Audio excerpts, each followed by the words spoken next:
இந்நிலையில் நடிகர் கார்த்தி அரவிந்த் நடிப்பில் உருவாகி இருக்கும் மெய்யழகன் திரைப்படத்தின் ப்ரமோஷன் நிகழ்ச்சி ஆந்திர மாநிலத்தில் நேற்று நடைபெற்றது. அப்போது நிகழ்ச்சியின் தொகுப்பாளர் ஒருவர் கார்த்தியிடம் உங்களுக்கு லட்டு வேண்டுமா என ஜாலியாக கேட்டுள்ளார். இந்த நேரத்தில் லட்டு பற்றி பேச வேண்டாம், இது சென்சிட்டிவான விஷயம் என்று பதிலளித்திருந்தார்.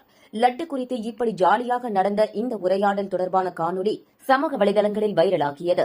லட்டு விவகாரத்தில் நடிகர் கார்த்தி ஜாலியாக பேசியிருப்பதை தவறாக புரிந்து கொள்ளப்பட்டுள்ளது. இது தொடர்பான வீடியோ காட்சிகள் சமூக வலைதளங்களில் பேசுபொருளாக மாற்றப்பட்டு சர்ச்சை ஏற்படுத்தி வருகிறது. இதுகுறித்து செய்தியாளர் சந்திப்பில் பேசிய பவன் கல்யாண், நேற்று நடைபெற்ற சினிமா நிகழ்ச்சி ஒன்றில் லட்டை பற்றி கிண்டலாக பேசியிருப்பதை பார்த்தேன். லட்டு சென்சிட்டிவ் விஷயமாம், அப்படி ஒருபோதும் சொல்லாதீர்கள். இது மிகவும் கண்டிக்கத்தக்கது. திருப்பதி லட்டு விவகாரத்தை காமெடியாக்க வேண்டாம்.